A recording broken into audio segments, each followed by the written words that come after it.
Hello my dear students. तो last video में हमने क्या पढ़ा था? हमने पढ़ा था फैक्टर थ्योरम के बारे में।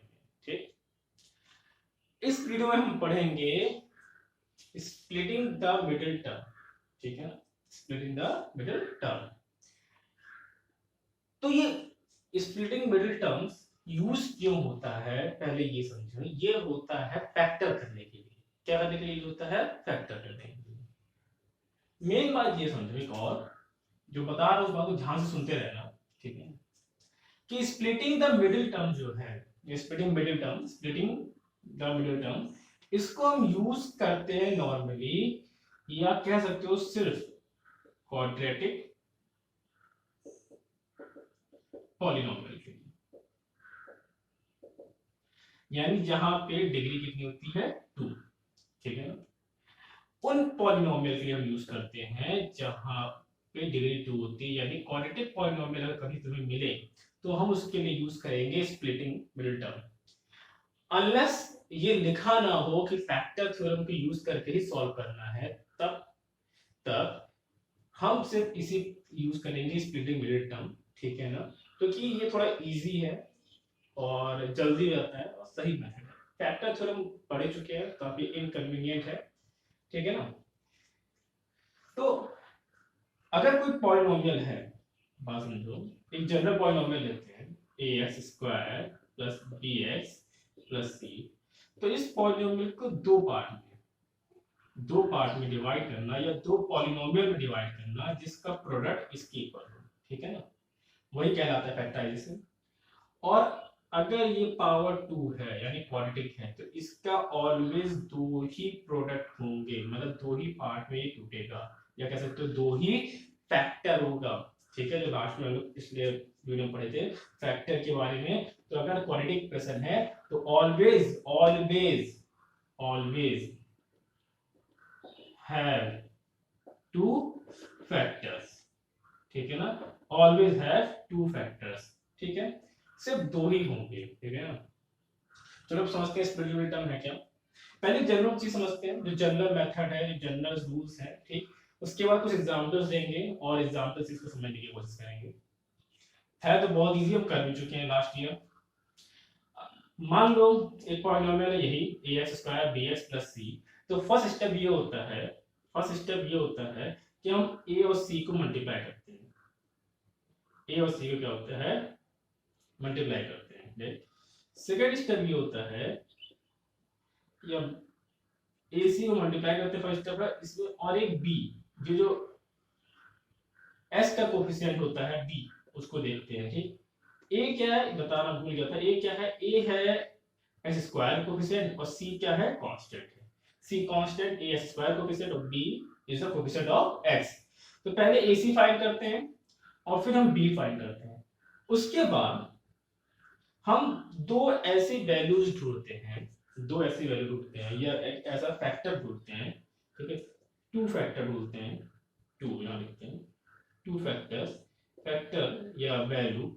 ठीक है, जिनका प्रोडक्ट प्रोडक्ट मतलब मल्टीप्लाई करके वो AC के बराबर हो, जो AC आया है, एंड उन दो फैक्टर का या वैल्यू का सम ऑब्लिक डिफरेंस, और लिख देता हूं यहां पर, और डिफरेंस। ठीक है, डिफरेंस वो बी के बराबर हो। मेन चीज यही है कि पहले AC मल्टीप्लाई जो एस स्क्वायर कोफिशिएंट है और जो कांस्टेंट है, और जो बी का कोफिशिएंट है वो रहा, सॉरी एक्स का कोफिशिएंट है वो है बी। हमें दो ऐसी वैल्यू चाहिए जिनका मल्टीप्लाई करके AC आ जाए और उनका सम या डिफरेंस करके बी आ जाए। ठीक है, इस चीज को समझते हैं एक एग्जांपल से। ठीक, तो एग्जांपल हम लेते हैं, बिफोर दैट नोट इट। ठीक है, मान लेते हैं कि एग्जांपल है, इसको हमें सॉल्व करना है, यानी इसका फैक्टर करना है, फैक्टराइजेशन करना है, इस पॉलिनोमियल का फैक्टराइजेशन करना है बाय स्प्लिटिंग मिडिल टर्म। हालांकि यहाँ देखो पावर 2 है, क्वाड्रेटिक इक्वेशन है, तो हमेशा स्प्लिटिंग मिडिल टर्म से ही ट्राई करेंगे। तो यहाँ पे a कितना है? a है 1। तो देखो यहाँ लिखते हैं इसको, a है क्या? 1। क्योंकि अगर जनरल से कंपेयर किया जाए, जनरल इक्वेशन से, तो ऐसे स्क्वायर कोफिशिएंट यहाँ क्या है? 1। b कितना है? 6। और ये c कितना है? 8 है ना, इससे कंपेयर करो कांस्टेंट है इसका। पहला स्टेप क्या था कि AC फाइंड करेंगे, यानी 1 मल्टीप्लाई 8 यानी 8, और दूसरा यहाँ पे B कितना है 6। ठीक, अब एक बात समझो, अब दो ऐसी वैल्यू चाहिए जिसका मल्टीप्लाई करके 8 आ जाए और सम करके आ जाए 6। हालांकि वैल्यू निकालना यहाँ बहुत आसान है, तब भी मैं एक चीज सिखा रहा हूँ। ये AC का जो होता है ना 8 आया है, यानी AC को इसको करो प्राइम फैक्टराइजेशन। क्या करो? Prime factorisation. ठीक, अब यहीं से दो वैल्यू निकालो। अगर ये 2 और 2 इनका मल्टीप्लाई करो 4 होता है, और ये 2 देखो। ठीक, अगर इनको मल्टीप्लाई करेंगे तो 8 आएगा, और अगर इनको ऐड करेंगे तो ये आएगा 6। तो जब भी यहाँ पे प्लस है, अच्छा एक बात समझो, ये बता रहा हूँ, यहाँ पर प्लस है, यहाँ प्लस है, सब जगह प्लस है, तो अभी कहीं माइनस का यूज नहीं है, तो इसको करना बहुत आसान है। तो अब करना क्या है, हमारे पास दो वैल्यू आ गई, एक आ गई 4 और एक आ गई 2, जिनका सम करके 6 आ रहा है, जो कि हमें चाहिए बी के इक्वल, मल्टीप्लाई करके जिनका 8 आ रहा है, जिनका मल्टीप्लाई करके क्या आ रहा है 8 आ रहा है, जो कि हमारे AC के बराबर है। ठीक, तो हमें लिखना, तो ये सारे स्टेप तुम रफ में है, अभी तुम्हारे एग्जाम पर ये सब क्या है, रफ पार्ट हो गया। तो हमें एक्स स्क्वायर, इस 6 को दो पार्ट में डिवाइड करते हैं, 4 प्लस 2 और प्लस 8। पर अभी यहाँ एक कमी है, कमी क्या है बात समझो, इनको ऐड करो तो 6 आएगा, ठीक है ना, ये इसके बाद के स्टेप है, इनको ऐड करोगे तो 6 आएगा। हमें क्या चाहिए, x चाहिए, तो यहाँ x डालते हैं। अगर 4 प्लस 2x करते हैं तो ये ऐड नहीं होगा। क्यों नहीं ऐड होगा? क्योंकि यहाँ पर x नहीं है, ठीक है ना, ये अनलाइक टर्म है, तो यहाँ पर भी x नहीं है। मतलब कुल मिला के अगर बात समझा जाए इजी वे में, कि जो दो टर्म आए हैं, जो भी दो टर्म आए हैं, ठीक, उनके यहाँ पे जो भी वेरिएबल होगा उसको यहाँ लिख देना है। अब ये देखो, ये 20 का जो टर्म है, इसे स्प्लिटिंग द मिडिल टर्म क्यों कहा जाता है, कि जो मिडिल टर्म है, यानी 6x था जो मिडिल टर्म है, इसको हमने दो पार्ट में क्या कर दिया, स्प्लिट कर दिया, ठीक है ना, दो पार्ट में ब्रेक कर दिया, जिनका सम करके यही आ रहा है, ठीक है, जिनका सम करके 6 आ रहा है। अब क्या करेंगे, अब इस पहले दो में से कॉमन लेंगे, कॉमन मतलब दो दोनों में इक्वल हो। यहाँ क्या है देखो, अगर इसके नीचे देखा जाए, यहाँ क्या, यहाँ x मल्टीप्लाई x है, ठीक है, यहाँ x मल्टीप्लाई x है, और यहाँ क्या है 4 मल्टीप्लाई x है। ठीक, तो दोनों में कॉमन क्या है, x, तो x बाहर ले लिए। ठीक, बचा यहाँ क्या, यहाँ एक x बच गया और यहाँ बच गया 4। ठीक, अगर इसकी बात करें, ये एग्जाम में लिखने की जरूरत है नहीं, इसलिए हटा जाएगा, ठीक है ना। अगर यहाँ पे प्लस, इसकी बात करें, यहाँ पर क्या है, यहाँ 2 है और x है, और यहाँ क्या है, यहाँ 2 है, 2 है और 2 है। ठीक, तो ये 2 दोनों में कॉमन है, तो 2 निकाल लिए, बचा क्या x, और यहाँ क्या बचा 2 बचा 4। अब एक बात ध्यान दो, एक बात को इसमें ध्यान दो, ये ब्रैकेट के अंदर और इस ब्रैकेट के अंदर दोनों में क्या है, सेम है, दोनों में क्या है, सेम है। अगर दोनों में सेम है तो हम सही कर रहे हैं, अगर ये दोनों ब्रैकेट के अंदर डिफरेंट चीज है तो हम कहीं ना कहीं गलत किए हैं। ये दोनों हमेशा सेम आना ही चाहिए, ये रूल है, ये दोनों ऑलवेज बी सेम। अगर ये सेम नहीं है तो हम कहीं गलत कर रहे हैं। क्यों? क्योंकि इसके बाद का स्टेप होता है कि x प्लस 4 और जो ब्रैकेट है इसे कॉमन ले लो, यानी x प्लस 4 को कॉमन ले लो। उसके बाद बचा क्या है, यहाँ पर, यहाँ बचा एक x, तो ब्रैकेट लगाओ, एक x लिखो, ये x लिखा है, और यहाँ क्या है प्लस 2, तो यहाँ लिखेंगे हम लोग प्लस 2। नॉर्मली बच्चे ये सिंबल भूल जाते हैं, इसका ध्यान रखना है, यहाँ ये सिंबल लगाना है, ठीक है। बस ये हो गया हमारा फैक्टर, यानी इस पॉलिनोमियल का जो हमने एग्जाम पे लिया था, इस पॉलिनोमियल का फैक्टर ये हो गया। ठीक, अगर इसके जीरोस फाइंड करना हो, मान लीजिए ये फैक्टर हो गया, ये कंप्लीट हो गया, स्प्लिटिंग मेथड में पूरा हो गया, ठीक है ना, फैक्टर्स अगर पूछा जाए तो यही है। और अगर जीरोस फाइंड करने हैं तो इस क्वेश्चन को पुट करो जीरो किसी एक को भी, और जाएगा -4, ये इसका जीरोस है। x + 2 के इक्वल टू 0 पुट करो, और x इक्वल टू क्या आ जाएगा -2, ये भी क्या इसका जीरो। ठीक, ये क्या थे, ये थे फैक्टर। ओके, आई थिंक ये क्लियर हो गया होगा। अभी नहीं क्लियर हो तो बताना, अभी कुछ और एग्जांपल करते हैं, ठीक है, तब तक के लिए इसे नोट कर लो, फिर हम नेक्स्ट एग्जांपल करते हैं। तो स्प्लिटिंग मिडिल टर्म्स को समझने के लिए कुछ और प्रॉब्लम को सॉल्व करते हैं, ठीक है। तो प्रॉब्लम्स जो कुछ और लिए हैं हमने, वो कहां से लिए हैं, वो एक्सरसाइज अपने ही बुक एनसीईआरटी बुक एक्सरसाइज 2.4 के फोर्थ क्वेश्चन को लिया है, 2.4 का फोर्थ क्वेश्चन लिया है, ठीक है। फोर्थ का सेकंड पहले कर रहे हैं, थोड़ा सीक्वेंस चेंज किए हैं, फोर्थ का सेकंड पहले कर रहे हैं, बाद में इसका फर्स्ट करेंगे, ठीक है। तो क्या अभी सेकंड हमने किया है उसी तरह से देखेंगे। तो ये है रहा ए, ये रहा बी और ये रहा सी, राइट, सिंपल वैसे ही। तो a इक्वल टू है 2, b इक्वल टू है 7, c इक्वल टू है 3, ठीक। तो ac कितना हुआ 2 × 3 दैट्स इक्वल टू 6। तो अब हमें ऐसे दो फैक्टर चाहिए या दो वैल्यू नंबर चाहिए जिनका मल्टीप्लाई करके 6 आ जाए और ऐड या सब्ट्रैक्ट करके क्या आ जाए 7। ऐड या सब्ट्रैक्ट करके क्या है 7 है। तो सोचो, तो अगर सोचने पे आएंगे देखो इसका फैक्टर क्या होगा 2 3 3 1, ठीक है। 2 3 6 होता हो तो समझ में नहीं आ रहा, पर एक बात ध्यान दो इसका एक फैक्टर 1 भी है। क्या है 1 भी है। तो 3 2 6 और 1, इनको अगर मल्टीप्लाई करते हैं तो आता है 6 और इनको अगर ऐड करते हैं तो आता है 7। यानी हमारे दो नंबर क्या है, एक है 6 और एक है 1। तो उसी को लिखते हैं, ये हटा दो, उसी को लिखते हैं। तो ये रहा 2x स्क्वायर प्लस 6x, याद रखना जो भी वेरिएबल है वो यहाँ सीधे लिख देंगे, ठीक, प्लस x। अच्छा कुछ जगह पर या कुछ टीचर्स ऐसे भी करते हैं, वो सही होता है गलत नहीं है, कि 1 प्लस x लिखे और ब्रैकेट लगा के x लगा दिए, तो वो भी सही है, अपना अपना तरीका है। हालांकि मुझे ये तरीका थोड़ा सा सही नहीं लगता। रीजन क्या है बी, ये तुम्हें मैं आगे जब एग्जाम्पल इसके सॉल्व करूंगा, सॉरी इसका और सवाल सॉल्व करूंगा तो बताऊंगा, जो खासकर लास्ट होगा फोर्थ वहां बताऊंगा फिगर कि मुझे क्यों नहीं सही लगता है। मैं कभी भी ये ब्रैकेट वर्स यूज नहीं करता हूँ, मैं डायरेक्ट ये स्टेप लिखता हूँ। हालांकि ये भी सही है, गलत नहीं है, बस कहीं ना कहीं इसमें गलती होने के चांस है, ठीक है। तो इस तरीके को अप्लाई करने से बजाय मैं डायरेक्ट लिखना पसंद करूंगा और ये डायरेक्ट लिख दिया गया 3। याद रखना यहाँ पे वही है जो ये है, यहाँ AC नहीं लिखना है। नॉर्मली बच्चे करते हैं गलती करके यहाँ AC लिख देते हैं, यहाँ 6 लिख देंगे, नहीं गलत है, वो गलत रहेगा। यहाँ ये 3 ही रहेगा, ठीक है ना। याद रखना ये जो आएगा बस मिडिल टर्म को हमने ब्रेक किया, कुछ नहीं किया, क्योंकि ये क्वेश्चन को अगर सॉल्व किया जाए तो यही आना चाहिए। जो पूरा सॉल्व करके आएगा उसका अगर उल्टा जाओगे तो लास्ट में यही पहुंचना है, ठीक है ना, लास्ट में वापस यही पहुंचना है।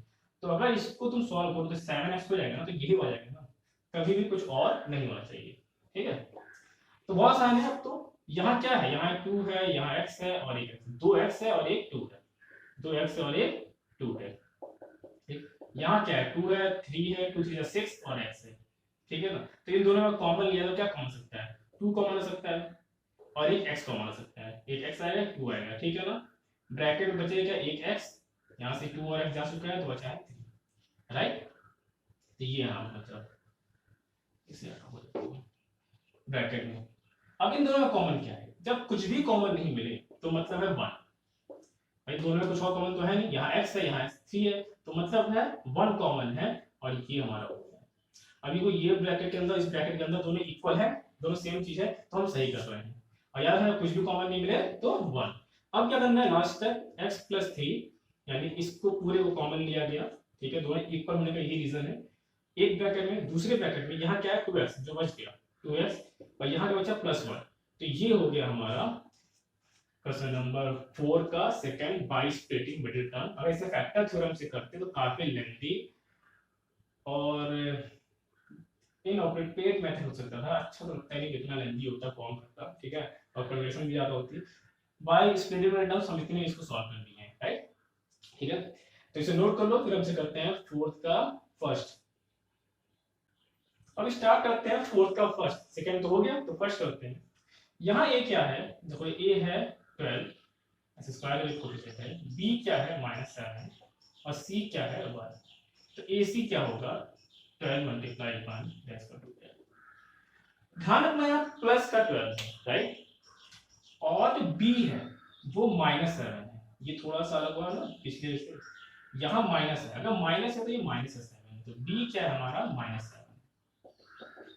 एक बात समझो, मे भी तो वीडियो थोड़ा लंबी हो जाए, पर पूरा वीडियो ध्यान से देखो, ठीक है ना, और जो बोल रहा हूँ बीच बीच में उस बात को ध्यान से सुनो समझो। अगर तुम्हारा AC प्लस में है, ये इंपॉर्टेंट है, सुनो ध्यान से ना, अगर AC जो है वो पॉजिटिव है तो दो जो फैक्टर हैं, टू फैक्टर, मान लो उन टू फैक्टर का नाम है, टू फैक्टर जो है एक है P और एक है Q, ठीक है ना। हम मान लेते हैं, लेट कर लेते हैं, let two factor are P and Q।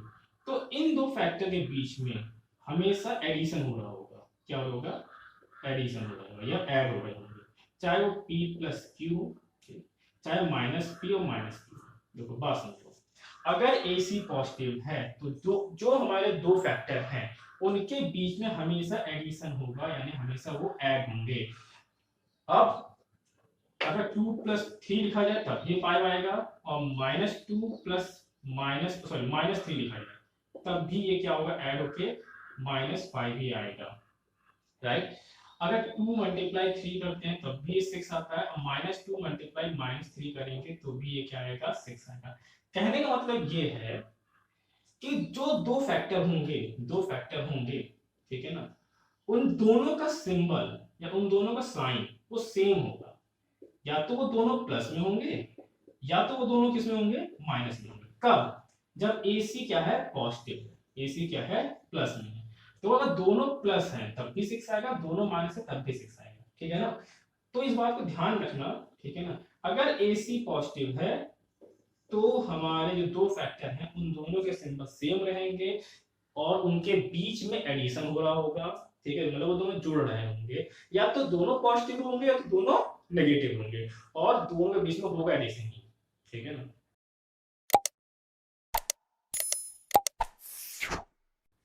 ठीक, अब बात ये आती है दोनों पॉजिटिव होंगे कि दोनों नेगेटिव होंगे, ठीक है। तो उसका बाद वो बताएगा तुम्हें बी, वो क्या बताएगा, बी। अगर बी नेगेटिव है तो दोनों नेगेटिव होंगे, और अगर AC पॉजिटिव है तो वो याद मत करो, ऐसे समझो ना, याद मत करना, याद करोगे तो बहुत कुछ याद करने के लिए है, याद मत करो, ऐसे सोचो 12 है, ठीक है ना, 12 है, या कह सकते हो यहाँ AC पॉजिटिव है, तो पॉजिटिव कब आ सकता है, या तो दोनों पॉजिटिव हो और उनके बीच मल्टीप्लाई हो, तब वो पॉजिटिव आएगा, ठीक है ना। Positive multiply positive equal to positive, और negative multiply negative, minus minus plus होता है ना, तो नेगेटिव, तो यानी दोनों या तो नेगेटिव है तो दोनों पॉजिटिव होंगे। और अगर दोनों पॉजिटिव हैं, यानी अगर 2 + 3 करते हो तो पॉजिटिव आता है, यानी बी अगर पॉजिटिव है तो ये दोनों एडिशन में होंगे, दोनों पॉजिटिव होंगे, ठीक है। अगर बी हमारा नेगेटिव है, जैसे -7 है, तो यानी दोनों क्या होना चाहिए, नेगेटिव होना चाहिए, ताकि वो सॉल्व करके क्या है, माइनस में आए, ठीक है ना। और होंगे तो ऐड ही ना, -2 और -3 भी तो होगा, -5 होगा, बात समझ आई, आई थिंक समझ में आ गई होगी, ठीक है, और इसको खसीदते नहीं है। तो हमें लाना है -12 उसको ऐड करके, याद रखना ऐड करके, माइनस -7 लाना ऐड करके, और AC 12 है, तो 12 फैक्टर क्या होगा, देखो ये है तो बहुत आसान बताना, अभी मैं तुरंत बता दूं कि फैक्टर है क्या। और मैं प्राइम फैक्टराइजेशन को इसलिए अप्लाई करता हूँ, जब कोई बड़ी वैल्यू होगी ना तो बताना तुरंत मुश्किल होगा, तो फिर हमें प्राइम फैक्टराइजेशन को ही यूज करना होगा। तो उससे पहले छोटी वैल्यू में हम ये सीख लें कि प्राइम फैक्टराइजेशन यूज कैसे करते हैं। तो 2 2 6 2 3 और 3 1। अब देखो इन दोनों मल्टीप्लाई करो, 2 2 जा 4, ये मल्टीप्लाई होते हैं, 2 2 जा 4, और ये 3 बचा, ठीक। अब 3 + 7 आएगा, ठीक, और 3 × 4 क्या होगा, 12। तो एक हमारा 4 हो गया, फैक्टर हो गया 4, और एक हो गया 3। लाना है -7, तो यानी एक होना चाहिए -4 और एक होना चाहिए -x, -3। तो -4 और -3 कितना होगा, -7, दोनों ऐड हो जाएंगे ना, सिंबल बड़ा ही लगेगा, ठीक है ना। -7 लाना, इसलिए माइनस लाना, इसलिए क्यों, अगर +7 लाना हो तो ये दोनों प्लस हो जाते हैं, और इन दोनों का मल्टीप्लाई करें तो आएगा प्लस का 12, ठीक है ना। तो हमारा एक है -4x, इसी को लिखना था, x होगा साथ में -3x, और ये AC नहीं रहेगा, फिर बता दे रहा हूं क्या रहेगा, AC को मत लिख देना, ये यही आएगा 1, ठीक है ना। इसको दो पार्ट में तोड़ देंगे तो -7 हो जाएगा, ठीक। अब यहाँ कॉमन लेते हैं, तो कॉमन क्या मिलेगा, 4 3 = 12, और x है 2 बार, तो यहाँ क्या है, हालांकि ये लिखने जरूरत नहीं एग्जाम में, ठीक है, तो समझाने लिखना 4 × x, तो ये 4 हो गया कॉमन, और एक x कॉमन आ गया, एक x आ गया, तो एक x यहाँ है, एक -4 यहाँ है, तो हम 4 ले रहे हैं कॉमन, ठीक है, माइनस को नहीं ले रहे हैं कि दोनों में माइनस नहीं, यहाँ यहाँ माइनस है नहीं, तो 4 कॉमन ले लिए, बचा क्या, 4 3 = 12, यानी 4 3 = 12 यानी 3 आएगा, और एक x, क्योंकि x मल्टीप्लाई क्या होगा x²। हमेशा याद रखो पहले वाले में x जरूर रहता है, पहले वाले जब कॉमन लोगे तो फर्स्ट टर्म में कॉमन लोगे तो वहां x जरूर होगा, ठीक है ना, वहां x जरूर होगा। बचा गया यहाँ पे -1 मल्टीप्लाई करेंगे तभी तो -4 आएगा। अब देखो यहाँ पर थोड़ा कॉमन लेना मुश्किल अलग हो जाएगा, एक बात समझो, हमें जो यहाँ चाहिए वही चाहिए, तो इसको पहले लिख लो, ये हालांकि ये ऐसे नहीं सोचो, अगर लिख क्यों लूं मैं, क्यों लिखवा दिया, क्योंकि दोनों चीज सेम होनी चाहिए, ठीक है ना।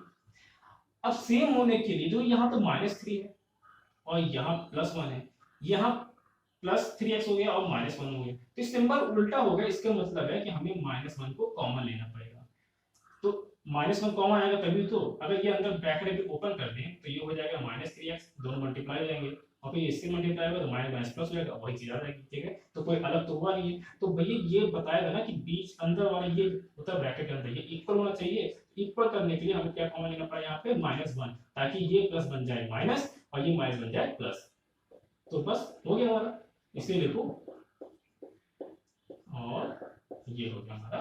ये पहले इसको लिख दिया गया, फिर एक ब्रैकेट में कॉमन लेके जो बच गया ब्रैकेट लगाया 4x - 1, ये बचा और ये बचा, इसको लिख दिया। ठीक है, आई थिंक ये क्लियर हो गया होगा।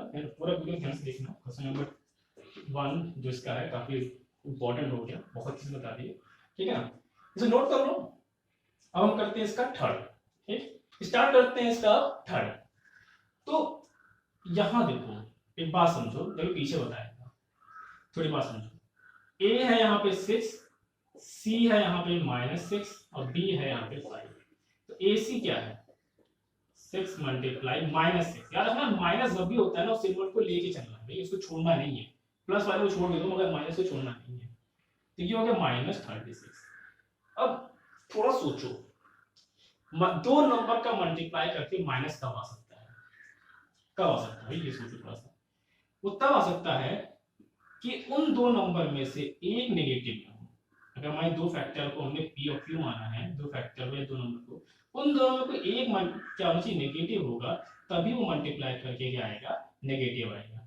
अब वो कौन नेगेटिव होगा ये तो सोचने वाली बात है, मगर इतना पहले सोचो कि दोनों में क्या होना चाहिए, एक नेगेटिव और एक क्या होना चाहिए, पॉजिटिव। यानी दोनों को साइन क्या होना चाहिए, अलग अलग। ठीक है ना, डिफरेंट होगा। तो जो हमारा P और Q होगा, इनका साइन क्या होगा, डिफरेंट होगा। अगर एक का प्लस है तो एक का माइनस होगा, और एक का इसका प्लस है तो इसका माइनस होगा। इसका मतलब क्या हुआ, तो ये बता है, इसका मतलब ये हुआ कि इन दोनों के बीच में क्या हो रहा होगा, सब्ट्रैक्शन।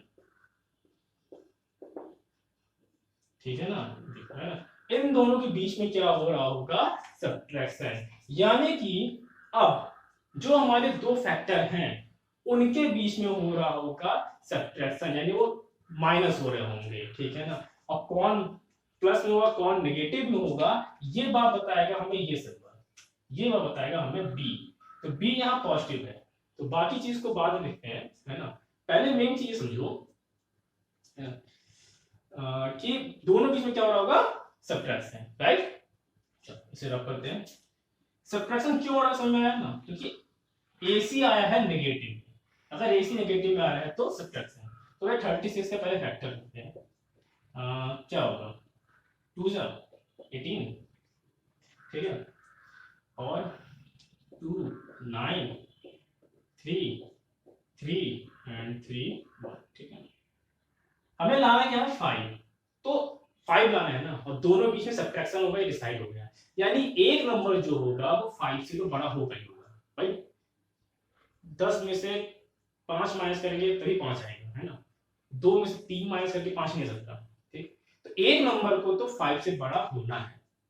वो दोनों हो सकते हैं, चाहे एक हो, मगर कंडीशन ये फिक्स है कि एक नंबर बड़ा होगा 5 से, है ना।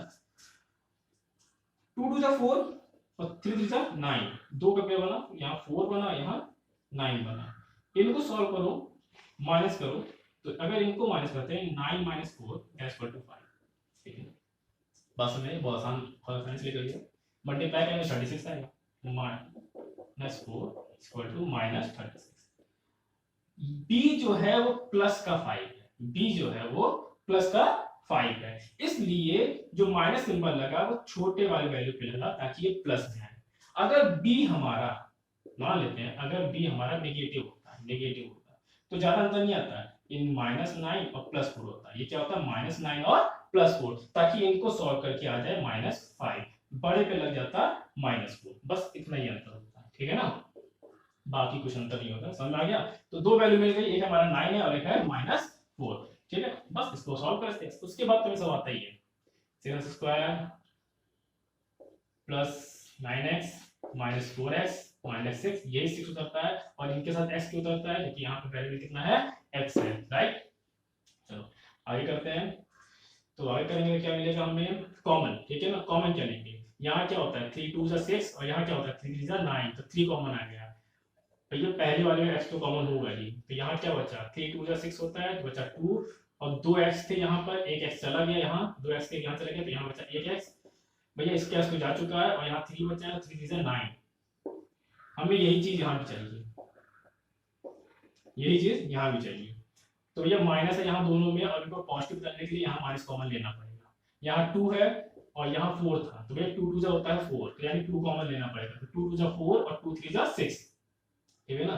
2 2 जा 4 और 2 3 जा 6, तो मतलब ये 2 हमारा सही है और ये दोनों इक्वल है। लास्ट में क्या करना है भैया, इस पूरे ब्रैकेट को एक साथ लिखो, यानी कॉमन लो।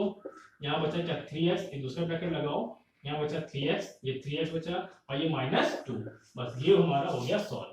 इतना ऐसा करना था, ठीक है ना।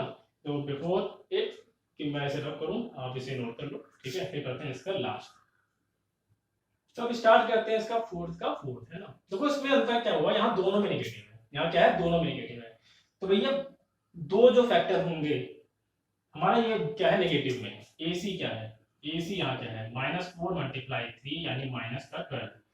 AC नेगेटिव है, मतलब ये P और Q के बीच में जब दो फैक्टर जो भी उनका नाम दो, P Q अल्फा बीटा, कुछ लोग अल्फा बीटा कह सकते हो, अल्फा बीटा है ना, कुछ भी नाम दो, उनके बीच में हो रहा होगा सब्ट्रैक्शन, जो कि भैया AC आया है नेगेटिव। और B आया है, B कितना है, यहाँ सिर्फ x है और माइनस लिखा है, यानी कि -1। अगर सिर्फ प्लस होता तो ये होता B हमारा 1, ठीक है ना, अगर है -1 तो यानी ये हो गया -1, B माइनस में है, ठीक है ना। तो भाई 12 का होता क्या है 4 और 3, 4 3 जा 12, इनको सब्ट्रैक्ट करो तो आता है 1, पर हमें चाहिए माइनस का 1, ठीक है ना। तो -1 चाहिए, तो यानी इसे प्लस बनाएंगे, इसे माइनस, तो ये बनेगा -1, बड़े वाले संख्या माइनस, तो यहाँ के -1 और -4 × 3 होता है -12, और से सब सही है। बस इसे जल्दी से सॉल्व कर लेते हैं।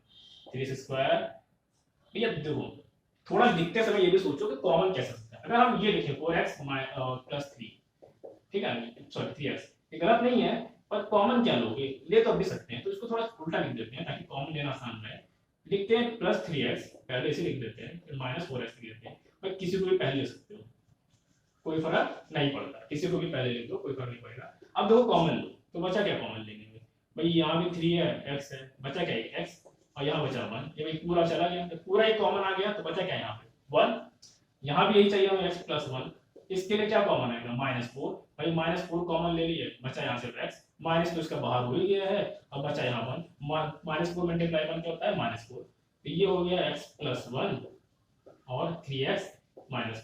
अच्छा एक और बात सुन लो, अभी बताया नहीं इधर, अभी दिमाग में आया कि ऐसे लिखा हुआ आंसर में, चाहे आंसर में ये लिखा हो, ये दोनों सही है, दोनों का मतलब एक ही होता है, इसका मतलब एक ही है, इसको आगे पीछे करने से तुम्हारे आंसर में कोई अंतर नहीं आएगा, तुम्हारे मार्क्स नहीं कटेंगे, कोई सॉल्यूशन में अंतर नहीं आएगा। तुम 2 + 3 करो चाहे 3 × 2 करो, सॉरी 3 × 2 करो या 2 × 3 करो, दोनों 6 आते हैं, इसलिए इनको आगे पीछे लिखने से कोई फर्क नहीं पड़ता है, राइट।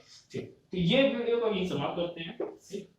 हालांकि स्प्लिटिंग मिडिल टर्म्स के लिए अभी कुछ और प्रॉब्लम्स एग्जांपल लेके आऊंगा जिसमें अंडर रूट वाले होंगे, कौन वाले होंगे अंडर रूट, ठीक है ना, उसमें अंडर रूट वाले हम सॉल्व करेंगे।